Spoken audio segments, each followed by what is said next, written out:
This is Scotty from. Oh shoot. This is gonna take forever. Alright, it's gonna take forever. Alright, here we go. Alright, hold on.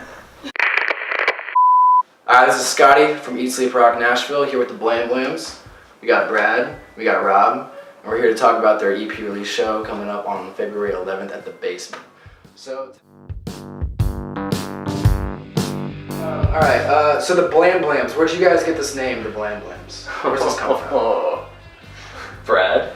Well, it is from a David Bowie song, Suffragette City, and I just kind of liked the sound of it.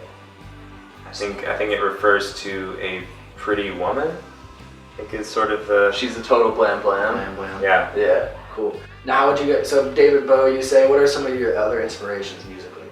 Definitely Queen. I feel definitely like the Beatles. Yeah. You know, they're kind of like the groundwork, and then like at least the four of us kind of come from like four different, you know, passions in a way in a lot of senses, but I guess we also have like a myriad of other influences that then pile on top of that foundation, so it gets pretty exciting. That's awesome.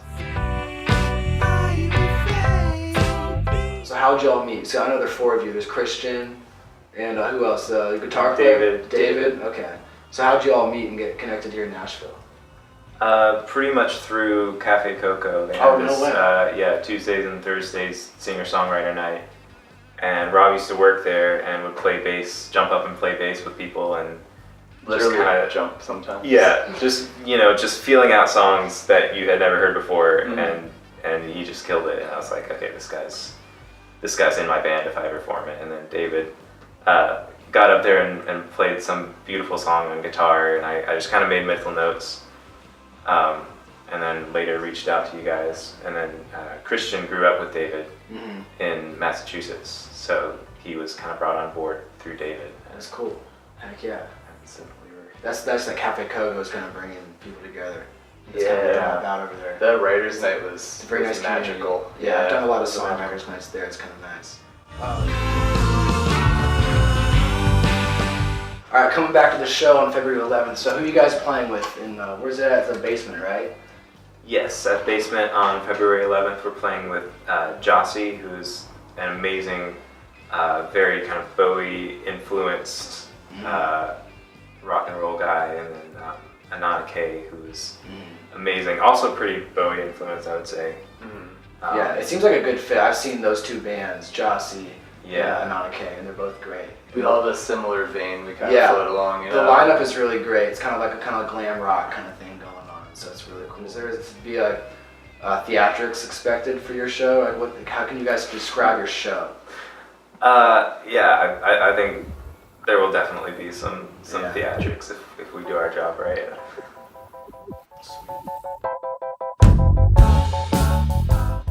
So guys, tell us a little bit more about the EP that you have. It was a really DIY project from like the beginning. We did it in my house, Teal Audio Labs, I call it. I have house shows there too sometimes, but you know, they're just private things. I'm not like trying to be a venue. But so we spent like, it took way too long from recording it to actually like finishing the mixing process, because it was kind of like a coming of age for us as a band. It was definitely a learning experience. Yeah, like how do we get all these harmony vocals layered in? How do we get the bass to have a voice while the guitar has a voice? And like, you know, and Christian's drums are too quiet, the bass drums too, you know, it was a whole thing. So when we finally got that all, you know, settled down, we sent it off to Max Garceau, who's a genius. He ended up mastering it. He's in New York right now, but he was here for a while in Nashville and has done a couple albums that I've worked on too. So yeah, and it was amazing when he finally like sent it back, and it was like, you know, all the instruments were here, and then when he mastered it, it was like all the instruments were here, like when you listen to headphones, so we were like, oh. That's awesome. That's what mastering. He did a good job on it then. Oh, he did a great job. So yeah, it was DIY all the way up through that. So cool. Yeah. It was a lot of fun. It's quite a process. We even recorded Oatmeal for Liquid Gold.